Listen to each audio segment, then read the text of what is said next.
coming in with blue side. Thank God, yes. Torak, 1-1, Kajan as well as Lilia already banned out. But then we jump over to ONIC. They banned out the glue and as well as the Valentina. It's possible that we have open a lot of junglers because so far it's all open. Fanny's open. Fanny is open. Joy is axed. Oh boy. Yeah, no, Fanny's open. You have Fredrin open as well. Lapu Lapu is an option. Even Farsa were snubbed in the bans. Absolutely. So Box is in range, no question. This is a really tough call here. Now, this is what I wanted to talk about because again, when you're looking at that early game jungler, that's immediately a response from the red side to say, hey, we're gonna shut it down with our first 2 picks straight away. And that's why I was thinking maybe Fanny might not be the way to go, knowing how Torak kind of foresee the draft. Like, both teams hold off till the jungler picks, is that what you're saying? There's a good possibility. There really is. Yeah, and I think that could work really well for them too, and especially, again, going back on the performance that Rival had in the previous series, he should be confident here, but no, it's actually going to be picked up right away here. The Fanny is open, they're going to lock it in. Yep, ONIC make that first move. It's easier to just set the pace and to have your opponents think of how to solve it, right? Especially if their first pick was a carry. As much as I love the carry in this current meta, this current patch, super strong, right? They buffed her dash. She can like dash every X seconds. You just blink and she's already moving, right? The Fanny doesn't help that. Like it's so hard still to catch a Fanny with a carry. So speaking of which, oh no, yeah, I love it. I love it. I love how we were making eye contact as soon as he looked down. Watch. Oh no, Hilda's got locked in. So good, so good. This Hilda on Yumski, I hope it's on Yumski, could also go into the hands of Momo in the XP lane. Regardless, it's gonna give Kairi here such a hard time. It is going to give Kairi a bit of a hard time. We'll see. This is ONIC that we are talking about, and the first phase is done for Torak. Let's see the response coming in from ONIC. And speaking of which, I think ONIC Esports, especially from ONIC ID in particular, really just almost very close to a perfect blend of Indonesian and Filipino star power, all in one, which is kind of nuts. Yep, and in the star power, oddly enough, just comes from 2 main dudes, right? Coach and Kairi, and that's enough. Hey, let's not. I'm not taking credit away from Keyboy, man. He's got a place in my heart too. Oh, I like the ban. Like, I like the fact that the Hayabusa was banned out because before all this, I was like, Rival had an amazing performance on the previous game, and it happened to be the Hayabusa, who, again, could have also gone in the hands of Kairi. But again, you leave that Fanny open, that's the pick, right? That's the pick he's going to go with. And as you guys mentioned, it is the perfect blend. And that's why, again, you've seen this ONIC Esports team really thrive with those additions, right? And that's something that nobody that is either a fan or maybe they're not a fan, but they can't deny that fact. Yeah, it just becomes inevitable. You can deny it, you can think there's factors, but no, the results are there. Yeah, the results are definitely there. And now Torak look to try and take away more support. Wait, Formez is just chilling in the crowd. That's Formez! That's Formez just chilling in the crowd casually. Well, this is still the group stages, so expect to see him a little later on. But Akai also getting banned out. Whoa, this is a really good call coming in from ONIC. They're going deep. They're covering their bases. Junglers of all sorts. They're taking away the possible best choice. A utility jungler, they got Akai. An assassin that could spread out the Beatrix and the Fanny, they got the Hayabusa. Maybe they want to, I don't know if this is going to happen, but maybe they want to play against that Fanny Ling in the jungle. That could happen because again, your options are, like you said, they're covering the bases, right? You have the assassins, you have those tanky junglers. There's the Cho being taken out here. So again, what is that option for Rival in the jungle? It's already very narrow as it is. Yeah, I think he still has a couple of options to really work with, but it needs to work. Coincidentally, it needs to work well with Momo in the EXP lane, right? Because they could take the angle off, hey, let's jump into the backline. We're specifically targeting this Beatrix, or maybe looking to have a hero that can force out farmers to use that cult altar as soon as possible. Possibly thinking of a song. That's an XP laner, yeah. So we're looking at Momo more than Rival.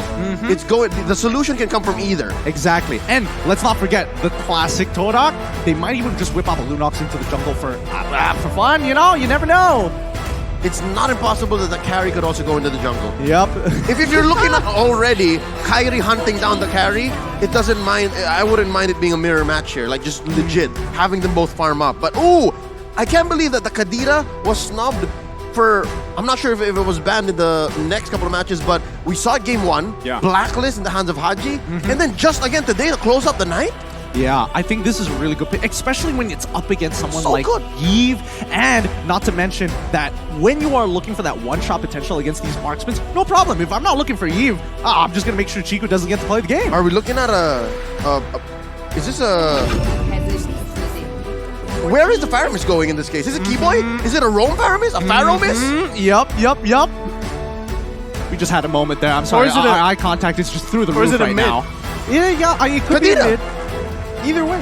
Either way, they it's could still flip it. possible. Could be, correct, yeah. All right, now, I will mention that there is a possibility that both of them might take Rome boots, both looking for those, I don't know, it could be a dire hit for all I know, coming in from Kadita, and we're expecting, Faramis to be the one.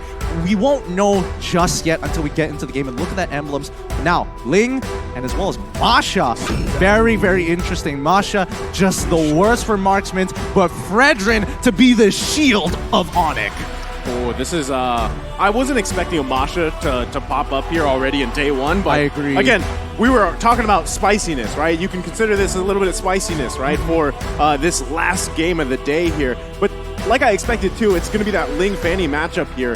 Both teams have to be able to secure that early jungle pacing, and I gotta say, for Kairi, it's going to be difficult because you got a Hilda across from you. Yes. And we know how much havoc a Hilda can cause. in Not the jungle. just, as well as the Masha. Yes. But just the same, Todak's lineup here, that's way too much scaling. You're expecting too much from the map in terms of XP and gold. You're looking at a carry, an Eve, a Ling, and a Masha. How are they going to make that work? Look, I think they have some kind of orthodox way to get through certain phases of the game that are really awkward for Todak, but very clearly in ONIC's favor. So we're just going to have to keep our eyes sharp here. Don't miss a moment of this matchup as we jump into the land of Dawn. Our very final game of day number 1 comes down between Todak versus ONIC Esports. All right, can confirm now that the Faramis is going into the hands of Sans, and it is a roaming Kadira. Watch out, look, Momo! Oh, already. So soon. Yeah, so very That's the plan, that's the game plan. That's exactly what you were calling. Kairi, though, first blood drawn by Yumski. And as we were saying, these two heroes alone are going to cause havoc for Kairi. What? What ult? I mean, What ult? Level 1. this is, they chased them. They sent Momo in as well. They let go of Momo's very first wave to pull this off. That's crazy. That's just nuts. What? How? How? It's all about the collapse. Again, Kairi is rocking the high and dry. He's expecting that there would be... I think that's what I was expecting as well. They're looking for some scaling, looking for at least to build up some EXP and some gold to make this matter. But instead, they went the complete opposite. It's a total langar. Just bumped straight into the jungle. That's the idea. And even ONIC, they are a little bit more aware of what Yumski is trying to do, but Kairi is losing levels of time. Yeah, I mean, Yumski going to be careful here if he can, but Kairi able to take the revenge, gets the kill. But Rival now should be able to just secure himself a purple buff. Oh my goodness, this is the plan all along. Attack the jungle, take away their early game prowess with just simple tactics. Really nicely done by Todak all the way through.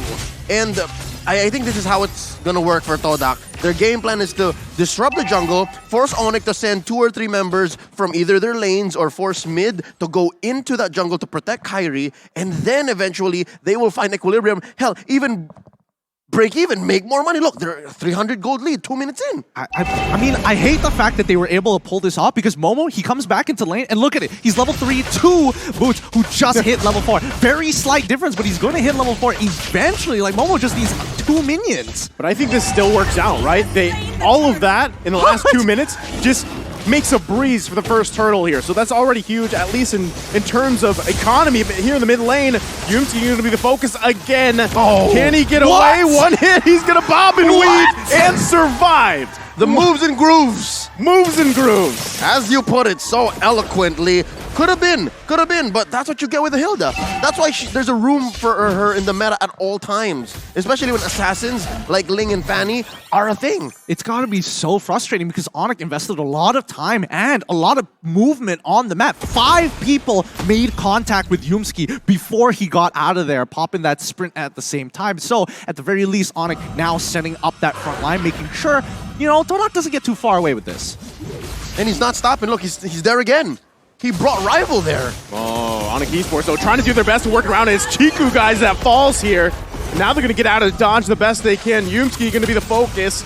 They're still looking to pursue as Boots goes in, gets the taunt, but Moon gonna have to flicker out. It's Yumski gonna be the focus again. Kyrie grabbing another kill. There we go. ONIC seeing exactly what they need to do. Saw Yumski and we're like, okay, there might be more this time. Todak might escalate things. And as soon as Chiku guys came into vision, instant pounce. Yeah, fool me once. Shame on you, fool me twice, not gonna happen. So ONIC understands that they have to make the most of these rotations. If they're gonna answer, something's gotta give. They have to commit something and gain something. Rival! What? Oh, He got really close to actually getting that kill, but Yumski gonna, face check it first.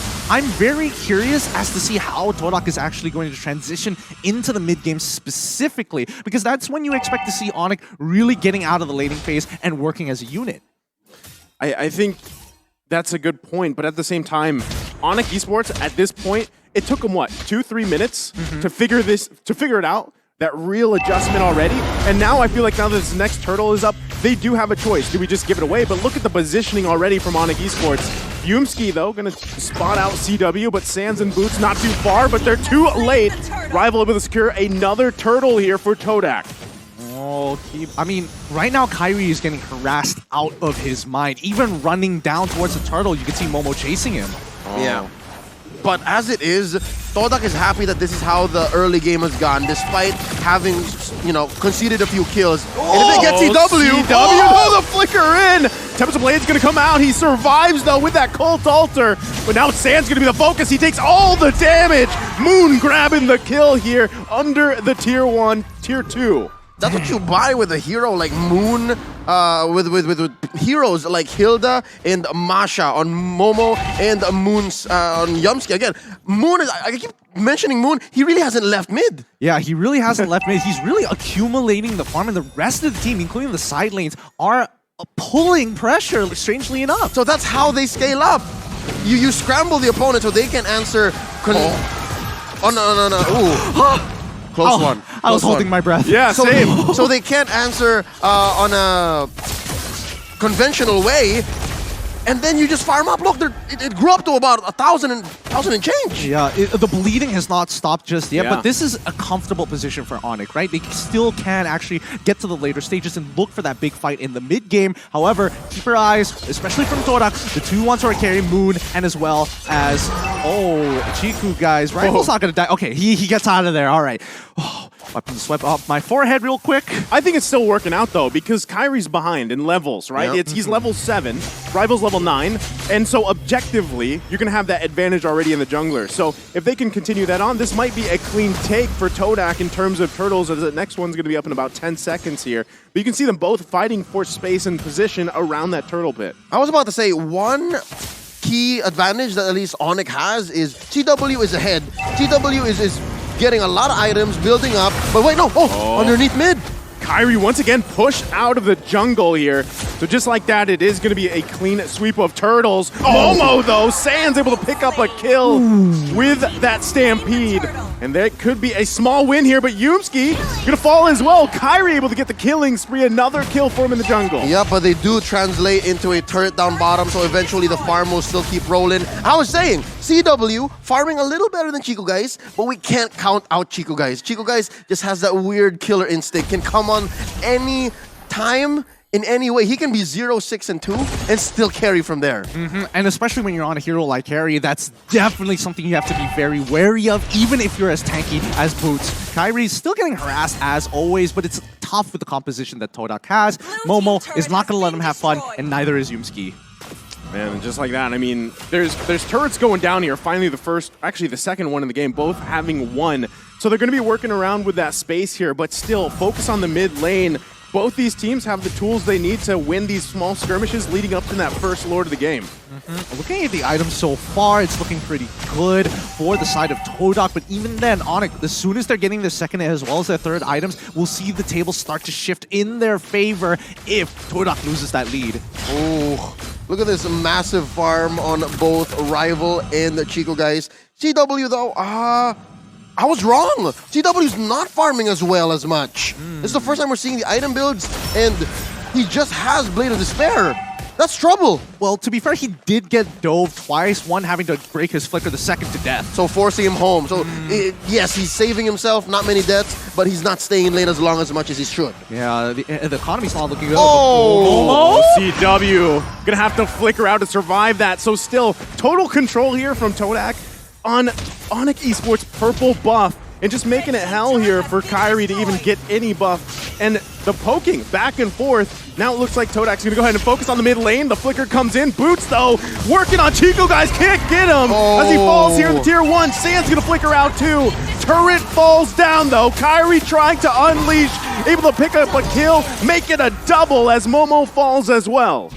Already, the tables are slowly starting to turn. The gears for ONIC Esports, making it so much more of a problem for Todak. Boots, the shield of ONIC right now, must keep Todak in check. So here's what's going to happen. If ONIC continues on this path, there is a window wherein they are ahead. There is a window wherein they will say where the fights happen and how they happen. But eventually, Todak is going to have Yumski and Momo just diving up front, possibly Momo having his third Guardian helmet, and then he can just one-hit CW. Hell, maybe even one-hit Kyrie. Oh, it's that scary when we get into the late game. So I'm guessing there's a time frame of maybe about 4 or 5 more minutes before that can happen. I think that's good timing as well. And you gotta point out the fact too, Rival has just had a chill game. This is the most comfortable probably game you can have on this link, right? You're 0-0-0, almost 10 minutes in the game. You're gonna be able to work on these objectives the way you want. Meanwhile, it's the polar opposite for Kyrie. 5-1-1, but he's 3 levels down. But it's a good recovery though, given the early game, what happened in the first 2 minutes. But we can counter blessings as much as we want, but it's all about this purple. Who's gonna get it? Rival can Rival secure. They just got lured! Yeah, I mean, again, Kyrie has done a good job working back from this, but still, objectively, it's Todak with that advantage. Like you guys mentioned, you have Momo and Yumski going to any... Actually, they can even split up each other if they want to, focusing on the back line, protecting the front, causing havoc here. And that's what we're seeing. It's tough for ONIC Esports. No, that's exactly it. Todak right now are doing their... Well, I wouldn't even say it's a split push, but they are doing cross-map plays while Yumski or even Momo is distracting them by purple buff, knowing how important it is for Kyrie specifically to get it. They know a contestation point, a choke point against ONIC. Yeah, the reason why the split is so easy for Todak is because Yumski and Momo can just do whatever they want. They can face off against 3 or 4 members and still get out alive. So that's why all the rest of the members of Todak are still farming elsewhere. And they're pushing hard. They're gonna get that taunt off, but still it's only a turret that goes down. Kyrie from the backside though, can't get a kill. It was almost there, but he's gonna fall here. Boots though, gonna fall as well. Chico guys taken out, but it's a 1-for-3 trade. And now Todak knocking on the door of ONIC Esports. This is getting very sweaty already. One inhibitor has fallen. I was expecting maybe a second one here, but ONIC, they've got to be really careful here. They have to stop this bleeding now. That bottom lane inhibitor push is a leaking roof. That is permanent damage. Again, we were just talking about how Momo and Yumsi can go wherever they want. This makes it worse. You constantly have to send someone to clear that wave down bottom, or else you suffer a possible split push win. Oh boy, but once again, this contestation fight, these high intensity areas, purple buff, Lord right now, and I'm guessing that Todak wants even more. They're gonna start going for the orange. I wonder if, like, how many purple buffs Kyrie has actually been managed to get this game. That's actually a really good point. I don't know if that's the first one, maybe it's the second, but he hasn't had many opportunities to take it. So finally, but still, even 12 minutes in the game, you can see how much pressure is being put there on that crucial buff here for ONIC Esports. For sure. And I think, let's keep in mind, let's have a look at the replay one more time for that fight, because even though ONIC looked like they had the initial upper hand, it turned around so quickly once Momo got into the fight. Very key. Watch where Chico guys is and how many heroes from ONIC he had on him before he eventually died.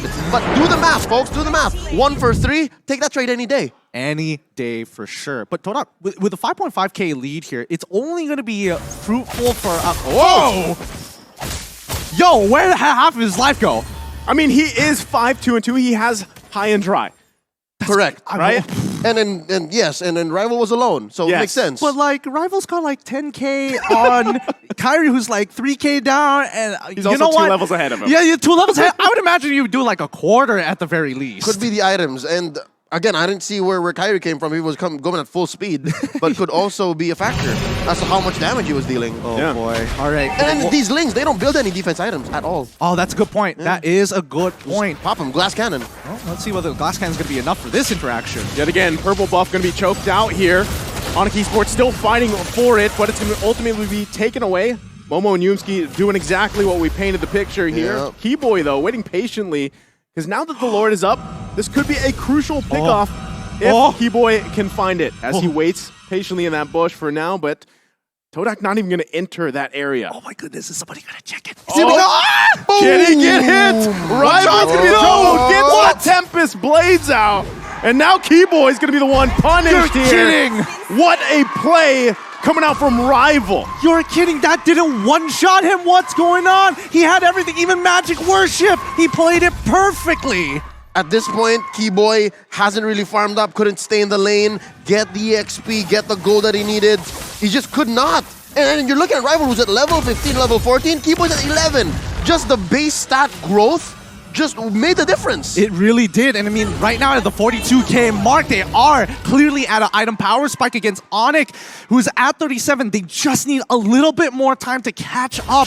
But with this Luminous Lord, I don't know. We're expecting to see at least another inhibitor turn, or at the very least, a 5v5 fight. Yeah, I think, you know, as this Lord marches down the bottom side, ONIC Esports is still, even with this defense, they're going to have their work cut out for them, because what you're seeing is just engage after engage. And Keyboy, I mean, look how tanky Yusuke is. He is going to get dragged with the Stampede here behind enemy lines, but should be able to bob and weave out of there. They do lose that mid-turret, though. They're not even going to wait for the Lord here, as Todak is into the base of ONIC Esports. Lord has made its way to the base. They lose that mid lane. And now they're going to lose more resources here, but Momo doing exactly what he needs to do. Kyrie trying to poke down anybody that he can. Lord should go down shortly. They might look to end it here. It's still hitting the base. Tempest Blade's going to be popped. Yumski, though, quite low. And for now, ONIC Esports able to hold on. World-class defense coming up from ONIC Esports. Incredible! Oh, run, Moon, run! And what a clapback. 3 for 2, and ONIC is still breathing. So exactly how did that happen? All right, first up, I think Boots got a solid taunt and put down the members of Todak to a very acceptable level for Kyrie to clean up. Plus the pulls from Sans, who actually is doing great. I'd like to see what Sans is building here. Again, the replay coming up in just a couple seconds here. They were underneath the crystal, so best believe there was a lot of free turret hits, right? So here, look, watch Boots, watch Boots. Oh! They got her Appraisal's Wrath. You're right. The Appraisal's Wrath really making the difference, chunking out a lot of the members. But even prior to this, the fact that they were pulling the Lord's attention to minimize its damage on the crystal, that was making key. all the difference. That was key. Oh, they're still going to be going for it. It's CW, though, that falls here to Yumski. Now Rival on the hunt for Sans. Can he grab the kill? Gets the Cold Altar down. Tempest Blade's going to be popped here, and it's Shiku, guys. Taking out Kyrie. Going to flicker in and gets Keyboy as well. Todak is looking to end the game here in a huge match for ONIC Esports. And now they're going to wait for that wave to come in.